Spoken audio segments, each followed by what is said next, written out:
యేసుక్రీస్తు నామములో మీ అందరికీ నా హృదయపూర్వకమైన వందనాలు. దేవుడి దినమంతా మీకు తోడై ఉండి మిమ్మల్ని ఆశీర్వదించి దీవించి కాపాడును గాక. పరిశుద్ధ గ్రంథంలో నుండి యాకోబు రాసిన పత్రిక 4వ అధ్యాయం 8వ వాక్యాన్ని నేను చదువుతూ ఉన్నాను. మీ పరిశుద్ధ గ్రంథమైన బైబిల్ తెరచి చూడండి. దేవుని యొద్దకు రండి, అప్పుడు ఆయన మీ యొద్దకు వచ్చును. దైవజనుడైన యాకోబు సంఘానికి ఒక పత్రిక రాస్తూ ఆ పత్రికలో ఒక శ్రేష్టమైన మాట చెప్తున్నారండి. చూడండి, మొదట మీరు దేవుని యొద్దకు రండి, అప్పుడు ఆయన మీ యొద్దకు వస్తాడు. ఈ దైవజనుడు ఎందుకు ఈ మాట చెప్పవలసిన అవసరం ఏంటి అంటే, ఆ ప్రజలు దేవునికి దూరంగా నిలిచి దేవుడు మా యొద్దకు వస్తే బాగుండు, మాకు ఒక దీవెనను కలగచేస్తే బాగుండు, మా శ్రమల మధ్య నుంచి మాకు ఒక ఓదార్పునిస్తే బాగుండు అని తలంచుచున్నట్టున్నారు. వారి పరిస్థితిని ఎరిగిన ఈ దైవజనుడు వారితో అంటారు, మొదట మీరు ఆయన యొద్దకు వెళ్ళండి. మీరు ఆయన యొద్దకు వచ్చి మీరు ఆయన వైపు చూస్తే తప్పకుండా ఆయన మీ యొద్దకు వస్తాడు. మీ యొద్దకు వచ్చి మీరు ఏదైతే కోరుకుంటున్నారో, ఏదైతే ఆశపడుతున్నారో ఆయన మీ యొద్దకు వచ్చి తప్పక నెరవేరుస్తారు అని దైవజనుడు వారికి ఒక పత్రిక రాసి ఆ పత్రిక ద్వారా ఆ ప్రజలకు తెలియచేస్తున్నారండి. దైవజనుడు అంటారు, ఇప్పటి వరకు మీరు లోకం వైపు తిరిగారు, లోకాన్ని ఆశ్రయించి సమస్తమును మీరు కోల్పోతూ వచ్చారు గనుక ఇప్పటి వరకు మీరు ఎక్కడికైతే వెళ్ళారో, దేనినైతే ఆశ్రయించారో, దేని యొద్దకైతే వెళ్ళారో వాటన్నిటిని విడిచి వాటన్నిటికి మీరు దూరమయ్యి, లోకానికి దూరమై, లోక ఆశలకు దూరమై, లోక తలంపులకు దూరమై, లోక పద్ధతులకు దూరమై మీరు సమస్తమును విడిచి మీరు దేవుని యొద్దకు రాగలిగితే, దేవుని యొద్దకు మీరు చేరగలిగితే, దేవుని యొద్దకు వచ్చి ఆయన వైపు మీరు చూడగలిగితే, మీరు లోకాన్ని విడిచిపెట్టి లోక సంబంధమైన వాటికి ముగింపును కలగచేసి మీరు దేవుని యొద్దకు వచ్చారు కనుక తప్పక ఆయన మీ పరిస్థితిని చూచి మీరు వచ్చిన విధానాన్ని తలంచి మీరు ఆయన యొద్దకు వచ్చారు కనుక ఆయన మీ యొద్దకు వచ్చి మీరు ఏది అడుగుతున్నా, దేని నిమిత్తం మొరపెడుతున్నా సమస్తమును ఆయన ధారాళముగా మీకు దయచేస్తారు అని దైవజనుడు వారితో చెప్పాడండి.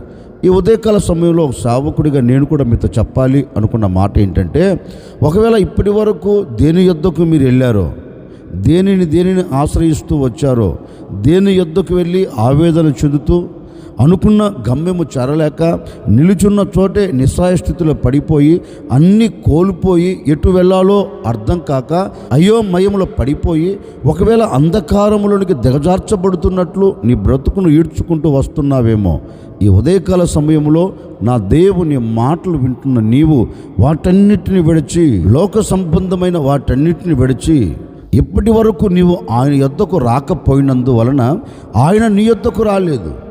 ఆయన నీ యొద్దకు రాకపోయినందువలన నీ కుటుంబంలో అలజడి కలుగుతుంది, నీ కుటుంబం ఆవేదనల మధ్యలో ఏడవబడుతుంది, నీ కుటుంబం అంతా అంధకారంలోకి దిగజార్చబడినట్లుగా నీ కుటుంబం దిగజార్చబడుతూ వెళ్తుంది. కారణం ఏంటంటే నీవు ఆయన యొద్దకు రాలేదు, ఆయన నీ యొద్దకు రాలేకపోయాడు. నీవు ఆయన యొద్దకు కానీ వస్తే, నీవు ఆయన యొద్దకు వచ్చి నిలబడితే తప్పక ఆయన నీ యొద్దకు వచ్చి నీ ఎదుట నిలబడుతాడు. నీవు అడిగినది ప్రతిదీ ఇవ్వగలుగుతాడు. ఓ సేవకుడిగా మనసారా నేను కోరుకుంటున్నానండి, ఈ ఉదయకాల సమయంలో నీ మనసును మార్చుకొని నీవు దేవుని వైపు తిరిగి పశ్చాత్తాపపడి లోకాన్ని కాదని, లోకాన్ని విడిచిపెట్టి లోక సంబంధమైన వాటికి దూరమై నీవు దేవునికి సమీపంగా ఉండాలని, నీవు దేవునితో నిలిచి ఉండాలని కోరుకొని నీవు ఈ దినము ఆయన యొద్దకు రాగలిగితే, నీవు ఈ దినం ఆయన యొద్ద నిలబడగలిగితే నిశ్చయముగా నా ప్రభు నీ యొద్దకు రాబోతూ ఉన్నాడు. నిశ్చయముగా ఆయన నీ యొద్దకు వచ్చి నీ పట్ల అద్భుతం చేయబోతూ ఉన్నారు. ఇంతకాలం నీవు రాలేదు కనుకే నీ కుటుంబంలో ఏ అద్భుతం చూడలేకపోయావు. ఇంతకాలం నీవు ఆయనను ఆశ్రయించలేదు కనుకే, ఆయన వైపు నువ్వు చూడలేదు కనుకే ఈ క్షణం వరకు అల్లల్లాడిపోతూ ఉన్నావు. ఈ దినం ఆయన యొద్దకు వచ్చి ఆయన వైపు చూడగలిగితే నిశ్చయముగా ఆయన నీ యొద్దకు రాబోతూ ఉన్నాడు. ఆయన నీ యొద్దకు వచ్చి అద్భుతం జరిగించబోతూ ఉన్నాడు. ఆయన నీ యొద్ద నిలిచి ఒక ఆశ్చర్యమైన కార్యం జరిగించబోతూ ఉన్నాడు. ఆయన నీ యొద్దకు వచ్చి నీ యొద్ద నిలిచి నీవు అనుకున్న గమ్యం చేరునట్లుగా నా దేవుని చెయ్యి పట్టుకొని నిన్ను తీసుకొని వెళ్ళబోతూ ఉన్నాడు. అందుకే దైవజనుడు ఆ ప్రజలతో అంటారు, చూడండి, మొదట మీరు ఆయన యొద్దకు రండి.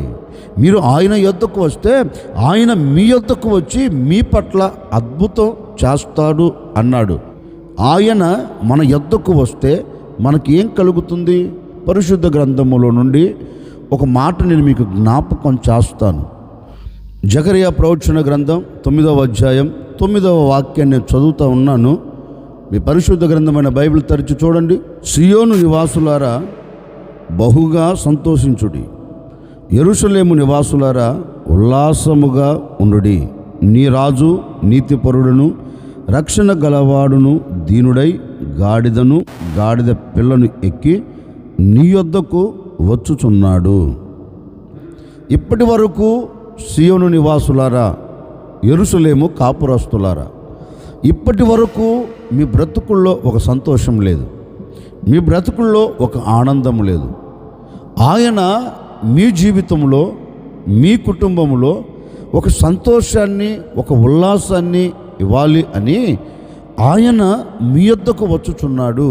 ఆ ప్రజలను ఉద్దేశించి ఆ ప్రజలతో ఈ దైవ సేవకుడు ఒక శ్రేష్టమైన మాట చెప్తున్నారు. చూడండి, ఆయన మీ యొద్దకు వస్తున్నాడు గనుక ఆయన మీ యొద్దకు వస్తే మీ గుడారాల్లో ఏమి నిలిచి ఉంటుంది అంటే సంతోషము, ఉల్లాసము. అప్పటి వరకు ఆ ప్రజలకు ఏమీ లేదు అంటే లేఖనం అంటుంది సంతోషం, ఉల్లాసం కరువైపోయిందంటండి. ఆ పట్టణస్థులందరూ, ఆ దేశ ప్రజలందరూ కన్నీళ్ళ మధ్యలో నిలిచిపోయారు. కన్నీళ్ళే వారు అన్నపానములుగా భుజిస్తూ, కన్నీళ్ళ మధ్యనే కాపురం చేస్తూ, కన్నీళ్లతోనే కుటుంబాన్ని ఈడ్చుకుంటూ వెళుతున్నారు. ఆ ప్రజలందరినీ ఈ దైవ సేవకుడు గమనించి దేవుని యొద్దకు వెళ్ళి ఒక చిన్న ప్రార్థన చేసి ఆ ప్రార్థన పూర్వకంగా ఆ ప్రజలతో చెప్తున్నారు.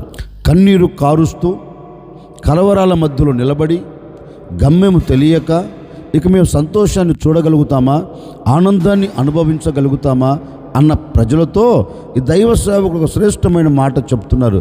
మీరు కలవరపడవలసిన అక్కర్లేదు.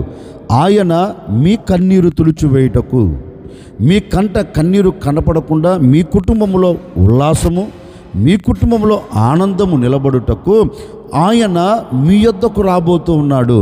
ఆయన మీ యొద్దకు వస్తే, ఆయన మీ యొద్ద నిలబడితే, ఆయన మీ యొద్ద నిలిచి ఉండగలిగితే మీ కంట వస్తున్న కన్నీరు తుడిచివేయబడుతుంది. మీరు బాధపడుతున్న బాధ తొలగిపోతుంది.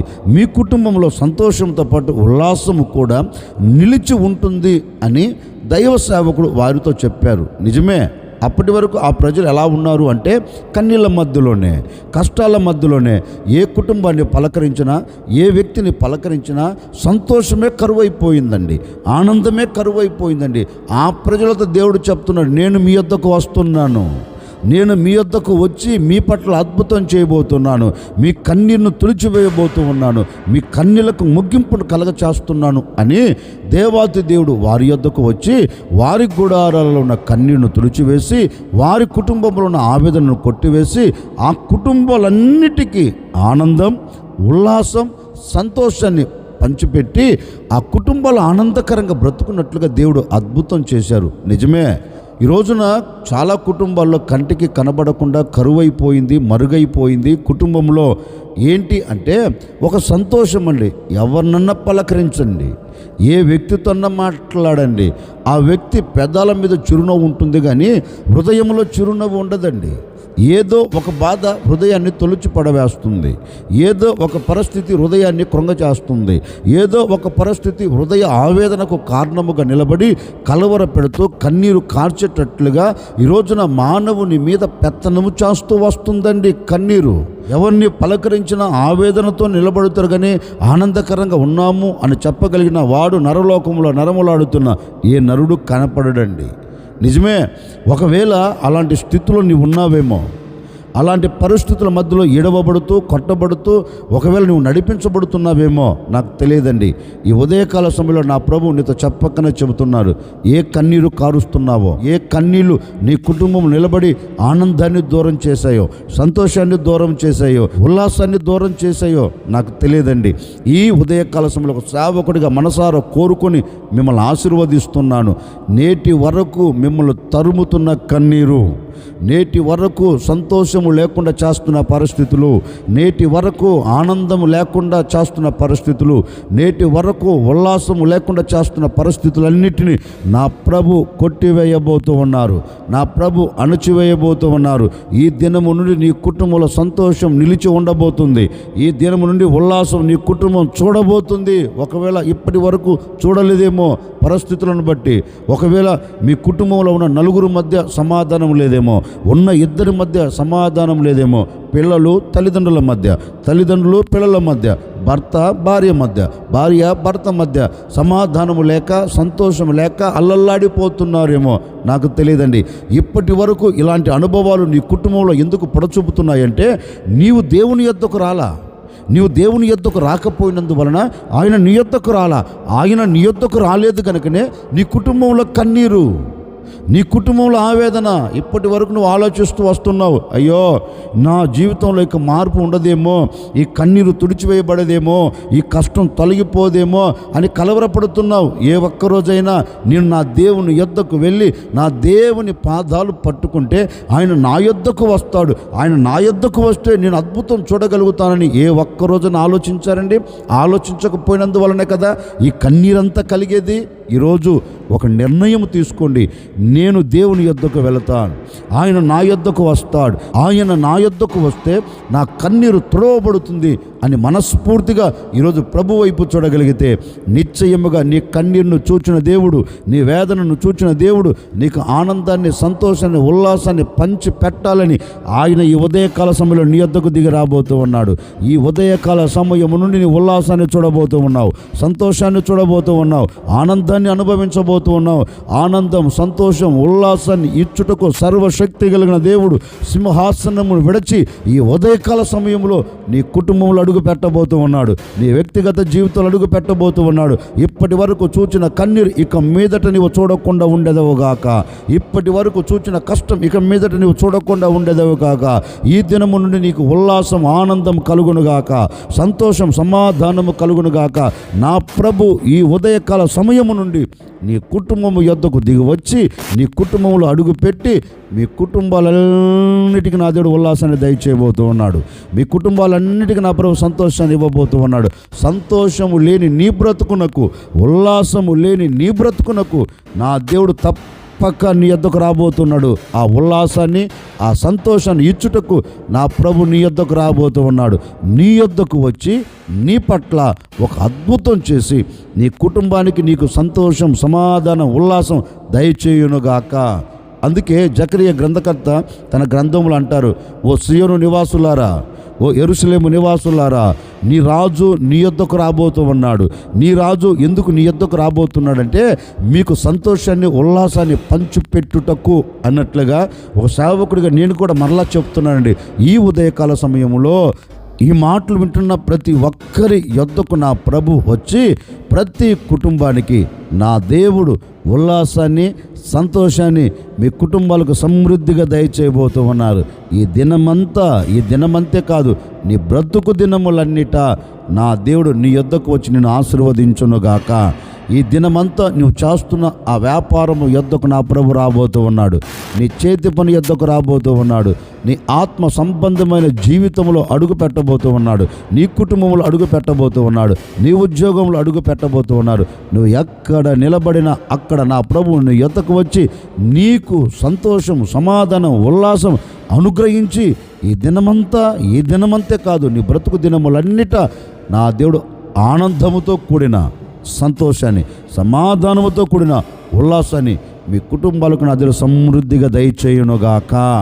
ఈ దినము మొదలుకొని నా ప్రభు నీ యొద్దే నిలబడి నీ యొద్దకే వచ్చి నీ కుటుంబంలో అడుగుపెట్టి అంతవరకు నీ చెయ్యి పట్టుకొని నీ నోటి నిండా నీకు నవ్వును కలగ చేయునుగాక. ఆశ్చర్యకరుడా, మీకు స్తోత్రాలు చెల్లిస్తూ ఉన్నా. మీరంతైనా సర్వశక్తి కలిగిన దేవుడవు. ఈ విధంగా మిమ్మల్ని స్తుతించేదానికి మరొక దినాన్ని మీరు మాకు దయా కిరీటముగా ధరింపచేశారు. అందును బట్టి మీకు స్తోత్రాలు చెల్లిస్తూ ఉన్నాము తండ్రి. నిజమే, మేము నీ యొద్దకు రాక మీరు మా యొద్దకు రాలేదు కనుకనే మేము కన్నీరు కారుస్తూ అసమాధానపు ఛాయ మా కుటుంబాన్ని ఏలుబడి చేస్తూ వచ్చింది. ఈరోజు నీ మాటలు వింటున్నాం, మనసు విప్పి ప్రార్థన చేసుకుంటున్నాం. మేము నీ యొద్దకు రాబోతున్నామయ్యా, మీరు మా యొద్దకు రండి. మేము మీ యొద్దకు వచ్చాం, మీరు మా యొద్దకు రండి.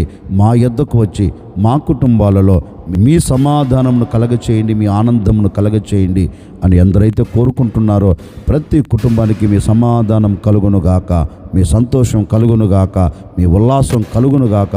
బిడ్డల బ్రతుకు దినములన్నిట చేస్తున్న చేతి పనుల వ్యాపారంలో, ఉద్యోగంలో బిడ్డలు నిలబడిన ప్రతి చోట వారి యొద్దకు వెళ్ళి వారి కుటుంబాలకు, వారి వ్యక్తిగత జీవితాలకు సంతోషం, సమాధానం అనుగ్రహించి మీ ఘనమైన నామమునకు మహిమ తెచ్చుకోమని యేసు నామములు అడిగి వేడుకొనుచున్నాము తండ్రి. ఆమెన్. ఈ దినమంతా నా ప్రభు మీకు తోడై ఉండి మీ యొద్దకు వచ్చి మీ వ్యాపారములో, మీ చేతి పనిలో, మీ ఆత్మ సంబంధంగా అన్ని విషయాలలో మీ యొద్ద నిలిచి మీకు సంతోషంతో పాటు ఉల్లాసమును నా దేవుడు మీ కుటుంబాలకు సమృద్ధిగా దయచేయునుగాక. ఆమెన్.